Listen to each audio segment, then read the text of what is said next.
Good evening and welcome to this episode 41 of the South African Equestrian Federation's podcast From the Horse's Mouth, where we discuss all things pertinent to equestrian sport and enthusiasts in South Africa. Tonight, it's my great pleasure to have in studio Taryn Stebbing, National Showing Judge, competitor, President of Western Cape Showing, and a general all-round equestrian enthusiast, to talk about the beautiful discipline of showing and what it stands to offer all horses and riders. Showing is an equestrian discipline which strives to exhibit perfect examples of breeds of horses and ponies, and Taryn is going to tell us a lot more about that and how you can get involved in showing. Taryn, thanks so much for joining us tonight. Thanks for having me. Taryn, so I'm a fan of showing. I think it's a wonderful way to get young horses out into a big arena, which is sometimes terrifying for everyone involved. But won't you take us a little bit into what showing, how it originated, what the roots of the sport is? Well, it began with presenting horses for a breed purpose. So our different breeds of horses would be on display as stallions or mares, and it would be looking for the most perfect specimen in that breed to go ahead and do whatever it was bred for. For instance, your thoroughbred for racing, your draft horses were for ploughing fields, and it obviously then became more competitive thereon. That's great. And I know that we said we weren't sure exactly when it started in South Africa, but it has been going for quite a while now. And you guys are Yes. experiencing a bit of a revival at the moment. Absolutely. So we have taken everything from the UK. So we've basically copied them in the show ring, and they are the original showing country. So we've taken a lot from them, and we've learned a lot from them, and we've replicated it here. And we've actually produced some superb show horses, some superb show riders that when our riders go over there, really hold their own for our country. I know that we've had a few breeders go over, and Di Nicholson was one of them. And her Dibben stud is producing amazing results with park-bred Welshes, I think, in the UK. Absolutely. We are lucky enough to still have a bit of her blood here in South Africa. The ponies that she did breed before she left are actually still on the scene and still doing well. But we are fortunate enough now that we can import semen from overseas, and that is what a lot of people have been doing. And so we're still breeding quality ponies here in SA. So Taryn, when it comes to a horse or a pony or any equine, what are you looking for in a show horse that is specific to showing? Well, showing is probably the only discipline that takes conformation into such a serious aspect. So what we're looking for is not only a horse that moves very well, that is athletic, but also that is conformationally very correct. So for instance, in dressage, although conformation does play a big part in all sports, a dish or a slightly offset leg won't be as detrimental to the horse's career, so long as it stays sound, as it would be in showing.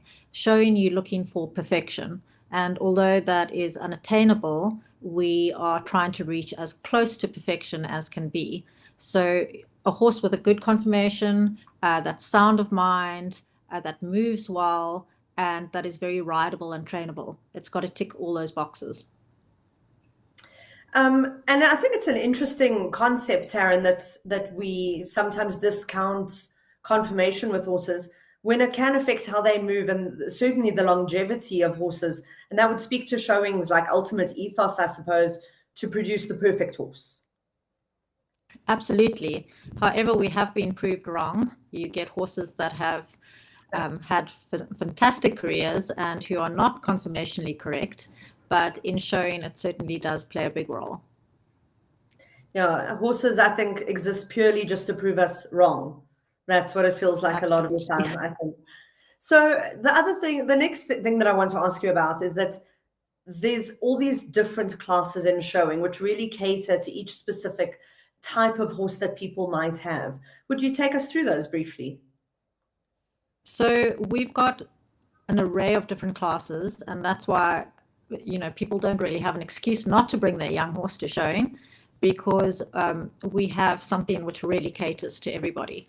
So we have our 5 graded classes, and that is your show hack, your show riding horse, your show hunter, and then your 2 working classes, your working riding and your working hunter, which I'll run you through.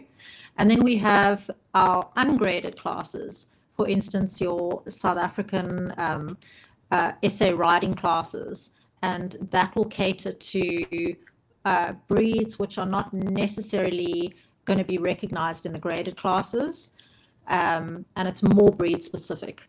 And then if you are not a keen rider and you perhaps breed and you're proud of your horses, you can bring them to the in-hand classes and you can show off the stock that you're breeding. And we've also got some lead rein classes where most of us start our showing careers, so we have something for everyone.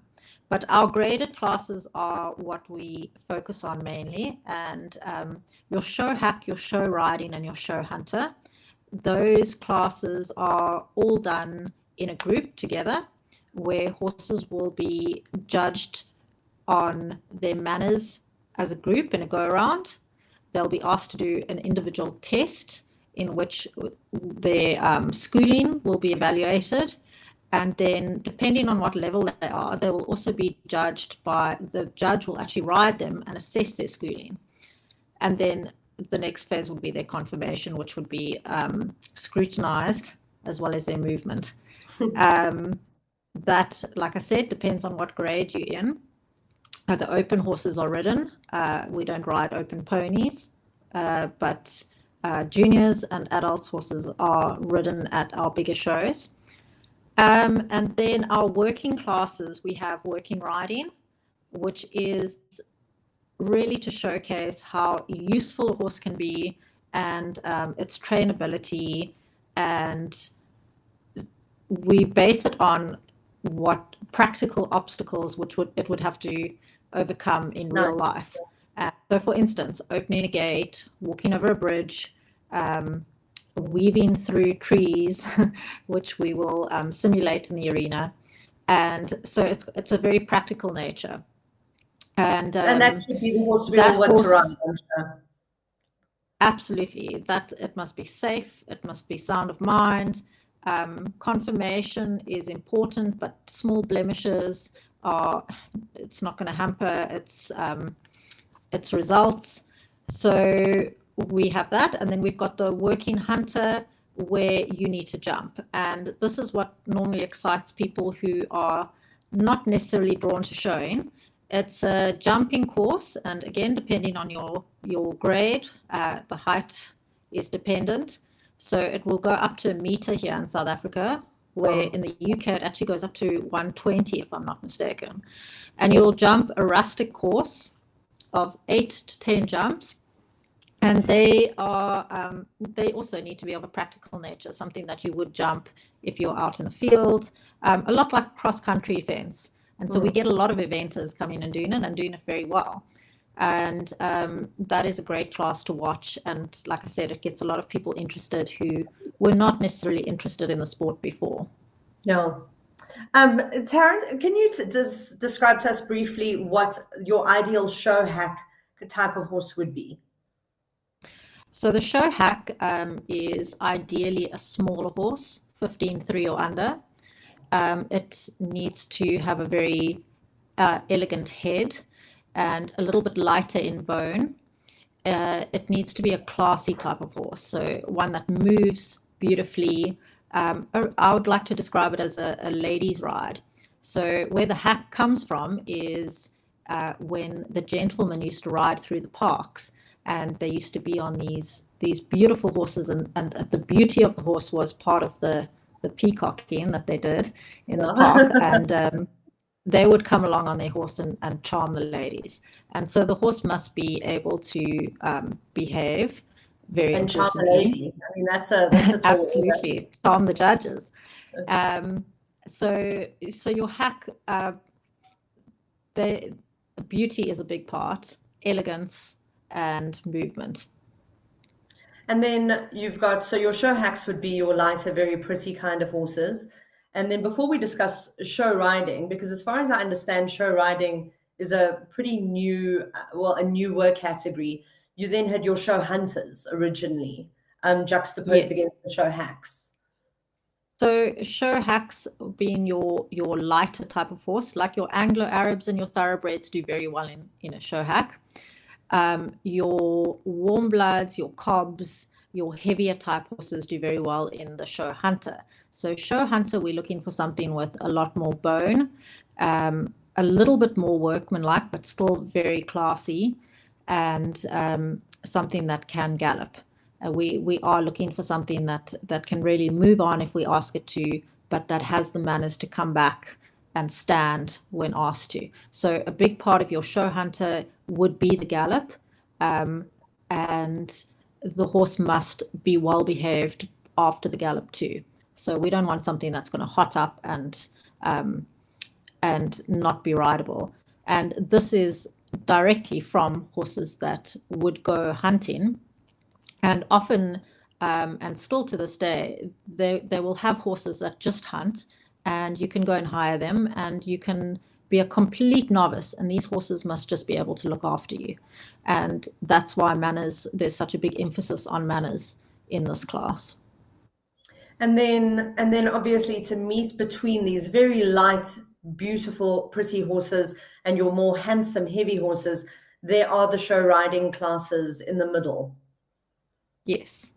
So your show riding horse, a lot of people think, oh, well, if my horse is not a hack and it's not a hunter, it must be a show riding. And that's not the case. A show riding horse is a specific type as well. And we still need it to have a lot of class. It can have a little bit more bone than the hack, but not as much as the hunter. So in that case, it needs to be in between the two. It doesn't have to have as elegant and pretty a head as the hack, but it also can't have a very unrefined head. Like I said, the class has still got to be there. And your show riding horse, again, there's a lot of emphasis on schooling. So you'll see when people design their tests for show riding class, they might put in a reinback or a serpentine, or maybe ride with one hand to show how beautifully schooled their horse is. And that would be the difference between the hack and the show riding. Also, there is a small difference in requirements in your test, where we only require the hack to do a lengthened canter. We expect the show riding horse to be able to extend the canter. Okay. So that was going to be my next question to you. If somebody comes, so I know I think you have welcome classes now in showing as well, from what I've seen. We've got, it's called newcomers, and That's it's ungraded, and Okay. it runs exactly the same as our graded classes, except we don't expect as much from our newcomers. So No. for instance, in your hunter test, we don't expect a full gallop. An extended canter suffice, and we often mix the age group, so they won't be adults, juniors, and children. We'll pop them all together, and we'll judge them as one. Okay, that's a lovely way for people though to come and try out the discipline though, and see if they have the appetite for all the turnout, which I can't wait to talk about. Absolutely. So Yes, I'm absolutely. interested by you touching on the fact that you're expected to show a reinback in a show riding test, but not in a hack test. Could you go into that a little bit more? So obviously we want to see the gallop in the hunter class, but what else would differentiate how you present each of these three horses? So it's a bit of a gray area, and a lot of people do include the reinback in their show hack test. It's not incorrect. It's just something that would maybe be expected more in a show riding class. So if you do present one in a show hack, I would say don't do it unless you can do it really well. Whereas in the show riding class, often the judge will actually ask for a reinback. Not so much in the novice classes, but in the open classes, they will expect a reinback and to be presented well. Okay. And beyond that, I think you're saying it's pretty much personal preference. You want to show off the horse to the best of the horse's ability. So I would imagine if you can't really ride well with one hand, don't do it and risk ruining a test. Absolutely. My best advice is to keep your test simple, and at the end of the day, you are showing that animal off. So focus on its strong points and your strong points too. So if you're not good at riding with one hand, don't do it. And then, Taryn, how do horses progress from, obviously, from newcomers? You can move into novice whenever you want to. You can just register with SASA, go and enter a novice showing class. How do you progress from novice to open? So there's no rules stopping you from going straight into open. Oh, The okay. problem is that once you have got points in open, you cannot go down. There are some loopholes where you can apply for your horse to be downgraded on if for instance you've sold your horse and you've sold it to a novice rider and so on, but I won't get into that. But you can go straight into open.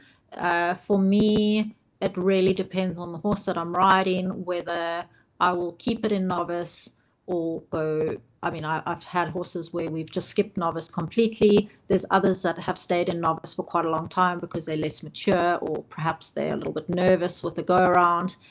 So it's all dependent. So just to recap before we move on to more details, what is the protocol for coming into your first showing class? What can people expect? And I know you're so au fait with it. You're talking about the go around.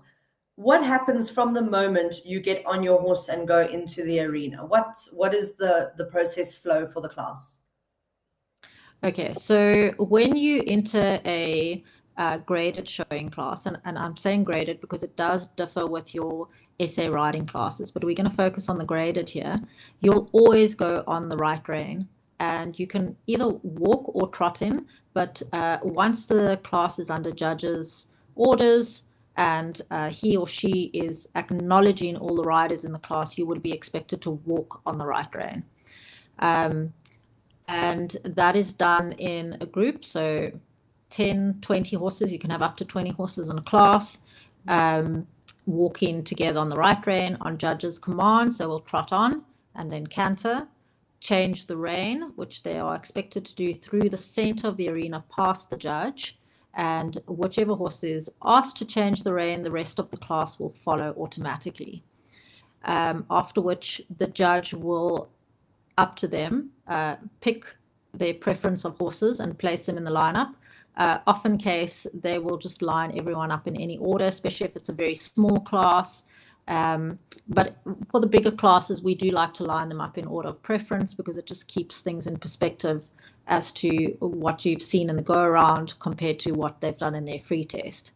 So once all the horses are lined up, they will go and do a free test, which the rider has made up themselves. The test should not be long. My best advice is to keep it as short and simple as you can. But there are requirements for each test. Your test must include a short walk. I mean, it can literally be 3 steps. A trot on both reins, a lengthened trot, a canter on both reins, and depending on if you're on show hack or in show riding, a lengthened canter or an extended canter. So you'll do your free test. This sounds very simple, but putting a test together which suits your horse and that is really going to show that animal off is actually quite an art in itself. So an experienced trainer is starting, which is the better rein to show a lengthening on. Absolutely. And that's interesting. Yeah, and what to show very little on. I think that's also a big key. Yeah. So after everyone's done their individual test, if you are in open, the judge will decide if he or she is going to ride all the horses. He or she may decide to just ride the top few that they've got in contention. And then from there, we go on to confirmation, where saddles are taken off and the horse is presented in hand to show its confirmation. And again, there's actually quite an art in the way that you stand your horse up for a judge. And a clever handler and rider can hide a multitude of sins just by standing a horse up correctly. You'll then be asked to walk the horse away and trot it straight back to the judge so that we can see the straightness and the movement of the horse and the soundness. And after which it's decision time, who's going to win. So like I said, it sounds very simple. And I've had a lot of people who, kind of laugh at the whole idea of showing and then do it, and they eat their words quite quickly because there's so much skill that you don't acknowledge from the outside involved in actually presenting these animals and knowing what to hide and what to show off. And there's so much ringcraft that you can learn from riding in it. I think that's really one of the wonderful gifts of showing, especially for young riders, developing in their equestrian journey, is learning that ringcraft and learning how to keep an eye on the judge and fix something when they aren't looking, and then really putting your best foot forward when it counts most. So I strongly advise all parents with kids in the equestrian world to put their children in showing, and for multiple reasons. It teaches them turnout and how to present yourself and your horse. It just really neatens you up. But the ringcraft is a big factor, and that if you carry that into any of your other disciplines, it's always to your advantage. You can see the people that have done showing as a child or a junior in the dressage arena, in the show jumping arena. It really just exudes style, and it reinforces thinking out your movements a little bit more than you would normally. Absolutely. And I think also just having that, there's that feeling of all eyes on you and being able to pivot if something goes wrong. So if your horse if it slips into a canter prematurely, knowing to just smile and go along, there's quite an element of like a pageantry to it, which I really appreciate. Absolutely. Yeah.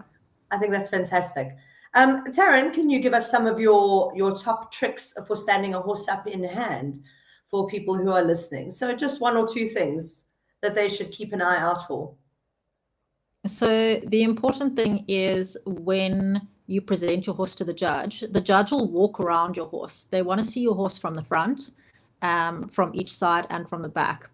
And when you stand your horse up from the front, if it toes out, toes in, maybe it's a little bit base narrow, meaning that its front feet are a little bit close together, narrower than its chest.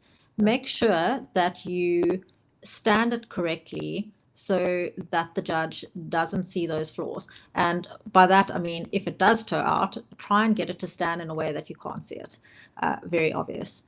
Then when the judge moves to the side, we want to see the legs on the side that we're on slightly either forward or back so that we can see all four legs at once. We want to see the legs that are on our side, and we want to see the legs behind it as well. Very difficult to explain without actually having an illustration in front of me. I'm sure we can get a nice picture and put it up on the SAEF showing on the page. Definitely, we can do that. Then when the judge goes to the back of the horse, you will need to straighten them out again so that their hips look level. And again, you want those back legs straight. You don't want toes out. You don't want hocks in. We want a nice straight line coming down. So be very careful with how the feet are positioned when the judge goes around and looks at that. Things like scarring and blemishes, you can hide with makeup. You can hide, just by maneuvering your horse's feet in such a way that perhaps the judge doesn't see it as they're walking around. These are little things that you pick up as you go on. I think it also, Taryn, it speaks to a wonderful wealth of knowledge that you as showing riders have about your particular horse. And I don't want to say that other disciplines aren't perhaps as mindful of the faults, but that's quite a level of attention to detail. Absolutely. And that is, for me, the biggest thing of showing is knowing your horse's weaknesses, knowing their faults, and knowing how to hide it. And if you can do that successfully, then you've got a very good chance of having a very good career with that horse. And there's a lot of partnership that comes in with that, in discovering where your horse's weaknesses lie, not only physically, but in their performance too. Then just going back to standing the horse up, make sure that the neck is shown. The way that the horse's neck comes out of the shoulder is a very important factor.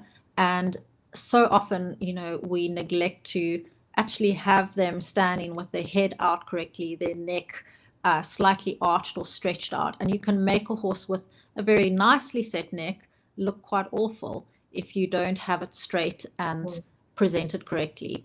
So there's quite a lot in that, but that is the basic, advice on presenting for the in hand. I think we've all had a horse turn into a giraffe when there's a funny noise around a corner. Yes, and you do get some horses which don't stand up nicely. You get some horses that are proud and, they've got that look at me attitude, and then you get some which are just, they're difficult and you've got to work a little bit harder. Taryn, you've said manners are such an integral part of showing. Obviously some horses are inherently a little better natured than others, perhaps not as feisty. Is there anything that riders can do to train more of that rideability into their horses? Definitely. A lot of the reason that people put their young horses in a class is to teach them manners and to teach them patience and to get them a little bit more rideable and settled for other disciplines. And this is where showing is so wonderful. And that is actually how I got into showing, is from working with young horses. I showing before they do any other discipline, just to get them used to being in the spotlight. I mean, there's, as you'll know, horses get stage fright too. And it really helps them just be comfortable with having eyes on them and being able to focus when they have to. So to answer your question, ring time is a big thing, but also it helps a lot. And this is something which perhaps people don't all have, but it helps to be in a big yard. So I found that the best yards for a show horse is a busy yard, where you will be riding with other horses regularly. You'll have the novice rider ride into you, and your horse has got to cope with that. And if you are at your own yard, you can always truck to a busier yard and you can ride there every so often. It's a great thing to settle young horses. Or go and ride in the warm-up at a jumping show. That will be a true test. Yes, and get your horse to settle quite quickly. Yes, yeah. Those warm-up arenas. I was the young horse performance series recently. The warm-up arenas at that show are certainly quite intimidating. Taryn, the next thing to move on to which is perhaps one of the what people perhaps find a little bit prohibitive when it comes to engaging with showing, is the tack that is required for all of the different classes. So I'd like us to just briefly discuss what the correct turnout would be for your working horses, then your hunters, show riding, show hack, and then what concessions are made for newcomers. So I can understand how it would be very daunting coming into showing and not being familiar with the dress code. But what I can say is that if you're starting showing and you're going into newcomers, we are very forgiving for tack not being 100% correct, or your jacket's not being 100% the right color. So don't let that stop you from giving it a bash. A lot of the stuff you learn as you go along. So for our graded classes, you can ride in either a GP, a jumping, or a dressage saddle. Okay. Preferably, we would love to see you in a showing saddle, but those aren't sold in South Africa anymore. So if you can get one from overseas, or if you have access to one, wonderful. Otherwise, whatever you have at home that fits your horse well, you can use that. It is allowed. What is different about a showing saddle, if you don't mind quickly telling everyone, Taryn? So a showing saddle is not padded up. It's a very flat saddle, and it's a very plain saddle, which really doesn't take any focus off your horse or its conformation. So it sits behind the shoulder. It's very flat. It doesn't pad up your leg, putting you in any position which could hide anything. And it really is just a very non-discreet saddle. I have ridden in one a few times. They are not the most comfortable saddles all the time, but You're sitting on a piece of carpet. they do look beautiful, Yes. and it really does complement the picture. But like I said, that very few people in South Africa are lucky enough to own showing saddles, and so that's really not a reason not to show. We are very accepting of dressage saddles, GP saddles, and jumping saddles.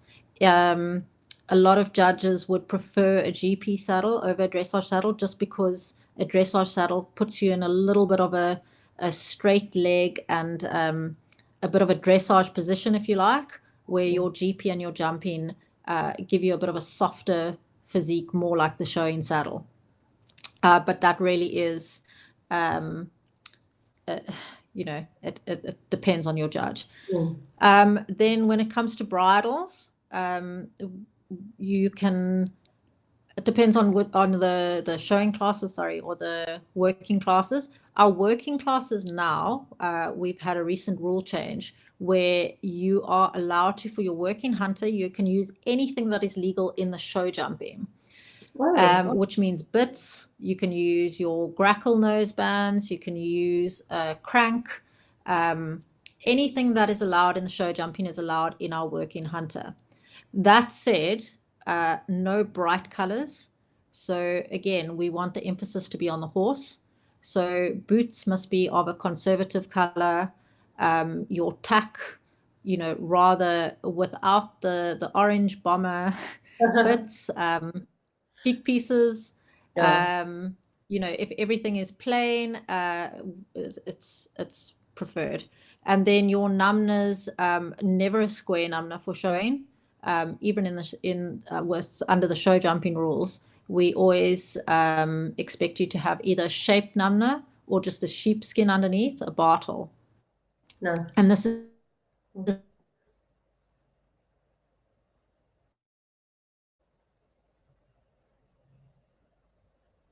I appear to. Oh, are you back, Taryn? Sorry. I'm back. Sorry, I lost you for a second. Sorry. Bits, very simple. You're allowed snaffles for your novice classes and pelhams. If you are junior or an adult, you must have double reins. Children ride with pelhams with the rein connector. And then in open level, you are allowed a double bridle. And I feel that a double bridle always finishes the look quite well. Looks beautiful. And I kind of expect my open horses to be able to be ridden in a double bridle. But having said that, you are still allowed to use a pelham or a snaffle in open. So it depends on the horse. And then again, in your working classes, whatever bit is legal in the show jumping is legal in your working classes. And Taryn, the bright brow bands, everyone loves a little bit of sparkle. When do those come in? Yes. There's quite an art to choosing a brow band and a nose band that suits your horse's head. So your colorful brow bands are only relevant for your show hack and your show riding classes. Your show hunter plain brow band or a plaited brow band, plaited leather, and that goes for your working classes too. We don't want to see bright colorful brow bands in the working classes. Your nose band is traditionally a flat one and not a crank in your show classes. It must be just a normal connection. However, there's no rule as to how your cavesson should look. So if you've got a beautiful little Arab hack, a slightly raised cavesson can look gorgeous. In the hunter class, a nice thick flat one normally completes the look very well.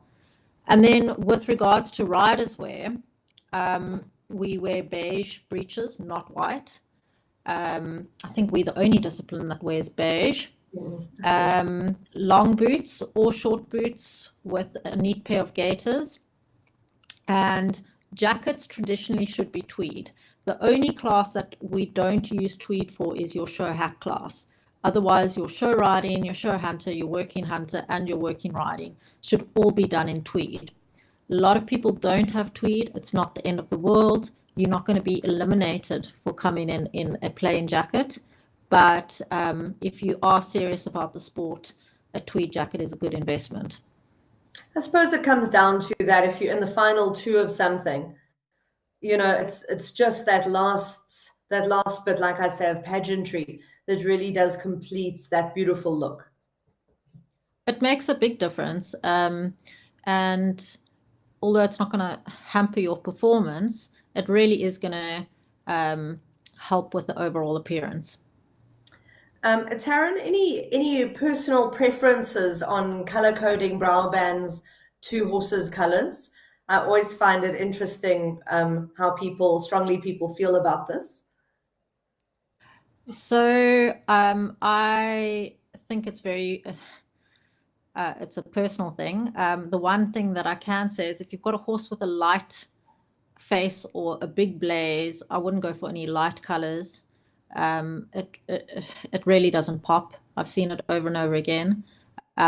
Bolder colors are normally always a lot more eye-catching. The trend is at the moment just plain red. I see a lot of people doing that. But it really does depend on your horse, and I think it's something that you need to actually put a few colors against them and see. Again, it's not going to make them win or lose, but it is that little extra touch that might just be the difference between the champion and the reserve. Absolutely. So to recap, Taryn, there's these different elements, which, I think is so lovely. You've got your go around, you've got your individual test, your ride by a judge, obviously, if you're in an open class, the stripping the horse for the confirmation elements, and then generally like a general impression. Is there a way that these scores are kind of collated for riders to get back, or how do they get feedback from a judge at the end of a show? So for your showing classes, it's not worked on a point basis, or there's no scoring as such. The judge will kind of have an idea and just go with their overall impression. However, in the working classes, there are score sheets, and those are normally put up on display after each event, and you can go and if not take your score sheet home, you can certainly take photos of your scores, and you can see where you went wrong. Having said that, with the showing classes, most judges are very happy to speak to you after the show and let you know what they would have liked to see or where you went wrong. So definitely, if you are at all concerned that or you don't know why you were not selected, it's often a case of not even being in the correct class. And we see some of the most gorgeous horses and they're just in the wrong class, and you can't place a show hack in a show hunter class. And so speak to the judge and see. It could be something as simple as that.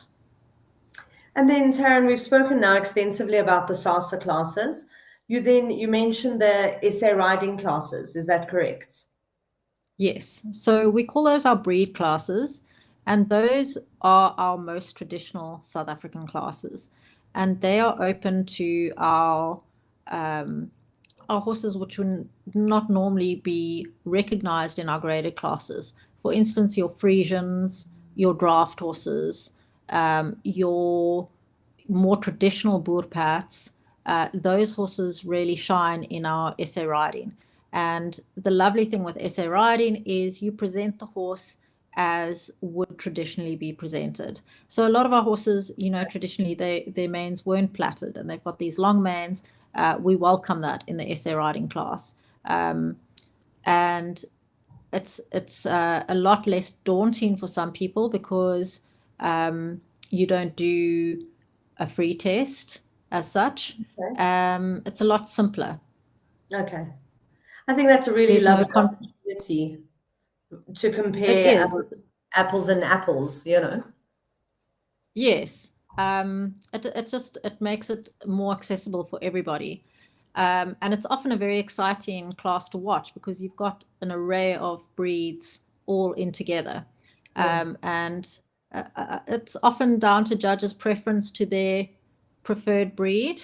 But still, a good horse is a good horse, and I do believe that the right horse will always come to the top. Horse of the Year is always just such an emotional show for me to watch because you've got all these exceptional breeds in one arena and a selection of judges. So often you'll have the Frisian judge with the warm blood judge with the Sasa judge. And it's always a little bit of a surprise who's going to take it. You never know. It's been an Appaloosa, it's been a miniature, it's been an Arab, it's been a warm blood. And as you say, it's just celebrating the best of the best representative for that breed, which is great. And it's such a wonderful exposure for breeders as well. Yes, absolutely. I must say it is one of my favorite shows, and it's lovely to see a horse shine, you know, in its breed, Yes. where they are judged completely on what they are, if that makes sense. So you wouldn't compare the movement necessarily, but if that horse is a good representation of that breed, they're going to do well. And like you said, it's lovely to see different breeds shine. Taryn, the in-hand classes I see are blossoming with popularity amongst the grooms. And I think it's just such a wonderful initiative. Tobias Ngwenya, one of the South African groups, was actually even featured, the Gauteng group, so it was featured in Horse and Hound after Horse of the Year show as one of the champion handlers. Has there been, I mean, this development initiative is just wonderful with the in-hand classes. How did that come about? So we have got a big emphasis on training our grooms and uplifting them. SASA at the moment has a program going where we are doing a lot of training with our grooms, Nice. with a lot of emphasis on turnout and presenting for the in-hand classes. Um, and we are getting amazing results. We've had grooms in the Western Cape who have learned how to turn out, and they're turning out better than I am, and I've been turning out for many years. So it's lovely to see. We and you do see it a lot at the bigger shows. And it's such a pride thing too. I mean, these gentlemen work with these horses. They're often more connected to the horses than the actual owners and riders are. So for them to have the opportunity to be involved in the actual show and presenting the horse is just wonderful to see, and it often is very emotional. So if anybody is bringing their horse to a showing show for a regular SASA or an SA riding class, that they should consider letting their groom also just enter. Is there any protocol that has to be followed? Can any groom enter into the in-hand grooms classes? Any groom can enter, but I would recommend to give your groom a fair chance. Let him do a little bit of training beforehand. It's become quite a serious class now, and these gentlemen don't mess around. The standard that is being presented to us is very high, and yeah, it's lovely to see. I think we are really just adding that extra element, and allowing them to grow in the industry as well. Taryn, saving the best for last. I love turning horses out. It's like playing with my own personal Barbie. I know that Sasa has been doing a wonderful series of videos, actually, with riders from around the country showing little turnout tricks, which I love. Will you take us briefly through what goes into turning out one of these show horses? I mean, it's just quite incredible. So it is a lot of work. Our show horses are normally rugged through winter and summer, and it's not something that you can just pick up before a show and show. It's something that you need to keep check on at all times. We like to wash our showing horses' tails on a weekly basis. If you've got a grey, our grey horses are washed sometimes on a daily basis to prevent stains from getting into them. But for the turnout of the actual show, you would be expected to sew your plaits in. And this is something I feel quite strongly about. Plaits must be sewn in and not done with an elastic. It changes the whole appearance of the horse's neck. There are quite a few products out there at the moment. We get horse makeup, which not only can emphasize the horse's face and accentuate it, but also to hide a lot of flaws. So we can use that for covering scars or any blemishes. There are so many products for shining the coat. We've got oils. There are many, many tips and tricks to make a coat shine, as well as to get stains out. It's a constant chore, if you like, if you are the owner of a show horse. But I'm also very passionate about the turnout, and it's something that I enjoy staying on top of. Also, with our show horses' tails, we do not let them get too long. So traditionally, a show horse's tail should be around the length of the hock, depending on what class you are. Your hacks, we like a short tail, and that should be at the hock. Hunters, they can be a little bit longer, but always squared off beautifully and either plaited at the top or pulled, preferably pulled. And if you are going to pull a horse's tail, do a little bit of research before. There is a huge art to pulling a tail correctly, and that can change the whole appearance of the hindquarter. Absolutely. Or find some friends who don't mind you practicing on their horses incessantly and Yes. ruining them for other disciplines. And then quarter markers also. I see this has become quite a competitive thing with the grooms. We're getting some beautiful Indebele patterns that pop out now and then. But what is the purpose of the quarter markers that you put on your horses? So a lot of thought should be put into your quarter markers. The whole point of the quarter marker is to emphasize the quarters. So to either show off a good quarter or to hide something that's not really there, or to make something look bigger or smaller. And that's why you should not just put any quarter marker on your horse's hindquarters. So traditionally for our hacks, they are normally a smaller and a lighter boned horse. So we would have a smaller quarter marker. You often see little diamonds or smaller squares in a pattern.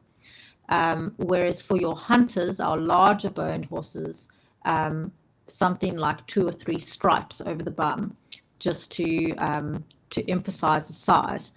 But it gets a lot more technical than that when it comes to shark's teeth on the flanks and how many lines you should put on the quarters. Obviously, if you want the quarters to look bigger, maybe just put the 2, or if you have a slightly longer quarter, you could add 3 lines to make it look a little bit more condensed. It's something that you've got to play around with at home, and you need to really look at your horse with a critical eye and see what looks best on it. I think, again, it just speaks to such a wonderful understanding of conformation that the really excellent showing riders have, and knowing how to hide this and knowing what to do, Taryn. That's quite intense. Yes, but it's something that you develop a passion for, and it's definitely something that interests me. What is your number one turnout trick for people? Do you have a handy item that you never turn a horse out without? Well, I would say be very aware of the way that you plait the mane. So if you've got a horse with a longer neck, sorry, you can do fewer plats, and if you've got a horse with a very short neck, do more plats. It often can play with the eye a little bit to make it look longer or shorter. I've got a lot of pet hates when it comes to turnout, and but that would probably be my number one trick. Taryn, if people want to find more information about showing rules, tack, I know that you, for example, I found out the hard way you aren't allowed to show a horse with bar shoes on. Any of those kind of nitty-gritty details, where can they find that information? So everything is on the SASA website. So that's www.showingsa.co.za. And you can download the rules, and everything is in the rules and regulations. But I think if you are going to get into showing, it would be helpful to have a few lessons, and a lot of the stuff that is important is perhaps not mentioned in there. For instance, how to plan your test, how to conduct yourself in the go around. Those are things that are not necessarily in the rules, but it's important to know before you start the showing. So without putting you off going just gung-ho into it, I would advise finding a good trainer, chatting to a judge, and just being familiar with those little gray areas. And even going to go watch a few showing shows. We often will sit and watch dressage tests or jumping rounds. You can pick up a lot by watching those really experienced riders going around. Yes, and even better, offer your services to steward or scribe. It really makes you very familiar with the rules, and I think the more familiar with the rules, the more confident you're going to be coming in. And we can always do with the extra help, and we're always happy to train people up from scratch. And then, Taryn, just to wind off, what is it that you love most about showing? So I love to be able to honor the beauty of the horse, That's and lovely. just show off that creature in its most magnificent form. And I believe that's what showing is. It's really just showing that creature to its absolute best. And obviously all the small things that go with it, it can become quite obsessive. But the sport, I feel, if done correctly, is really beautiful to watch, and it's a display of showmanship that you don't necessarily get to see in other disciplines. I think I agree with you. It's almost theatrical. It's a real artistry that is to it. Yes. Speaking of artistry, Taryn, I believe you yourself are quite an artist. And anybody who wants to have a look for some beautiful equestrian-based art, I recommend that you give Taryn a follow on some of her social media channels. You really are quite talented, and I can only assume that it's your exceptional eye for conformation and beautiful horses that has given you that gift. Thank you, Georgie. I paint in my free time. I'm by no means a professional, but I do enjoy it, and I've got some art up on Facebook. A little bit lazy with the other social media, but it's there for anyone who wants to see. Thank you. Well, thank you so much for joining us tonight, Taryn. I really appreciate it. And anybody who wants to find out more about showing can visit the SASA website. Absolutely. Thank you for having me. Thank you for joining us.